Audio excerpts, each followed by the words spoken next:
News Channel 3 Outdoors. I'm Jeff Woods. A little earlier, we were duck hunting in Bolivar County, Mississippi with the folks at the Land Bank of North Mississippi and one of their clients. The Indian Lakes Duck Hunting Club started its life as a commercial catfish farm, but now the only farming going on is for the ducks.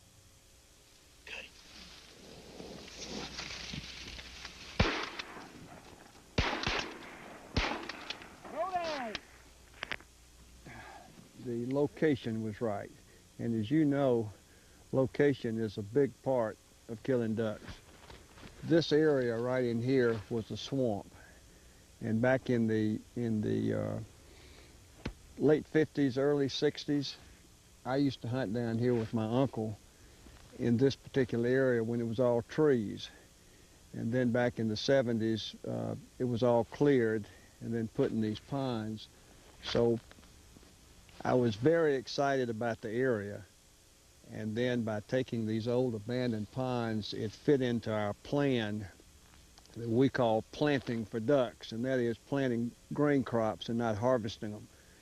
And we could take these ponds and put the grain crops in the bottom of them and then regulate the water and then be able to flood so many ponds a week through the duck season, so we've always got fresh water. So all of that combined kind of excited me about taking abandoned catfish ponds and making them into a duck club. You know, back in the late 60s, 70s, and 80s, we hunted ducks on the farm, but that was back when we harvested rice in October and left the stubble standing and then hunted in the rice fields in mummy boats. But with the new seed genetics, new farming techniques, we harvest rice in August. Most of our crops are out, our land is prepared for another year, and there's nothing really left to feed on, and there's nowhere to hide.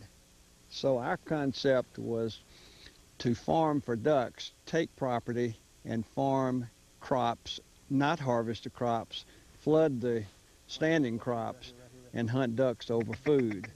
And we found that the people that are doing that are the people that are killing ducks.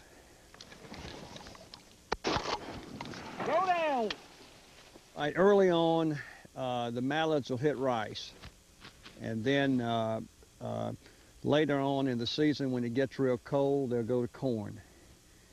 And then our other crops are soybeans and millet. Millet is very good. A lot of the gadwalls, pintails love the millet fields. The soybeans are good because in terms of the 3 or 4 crops, I'd put soybean last for ducks. But you can plant late soybeans, a group 6 soybean, and harvest it in November. By the time it falls out of the pod, the water's cold and it doesn't sprout. So that's something that'll carry on through the whole duck season as a food source. And this particular pond we're hunting today is nothing but smartweed. This is smartweed, moist soils. And the ducks really love moist soils. And that's also good because, you know, you can do the moist soils in the catfish ponds without the fertilizer cost and the seed cost and the chemical cost. We put S-shaped turn highs, about 10 inches high, the length of each pond. And that allows us to plant Sudan grass and hide in a rice field because you can't grow anything but rice in a rice field because you flood it all year. And by putting these high S-turn highs throughout the rice fields, we plant this tall 12-foot Sudan grass, and that gives us cover. And we can sit on a dove stool and hunt out of the grass over the standing rice. All right.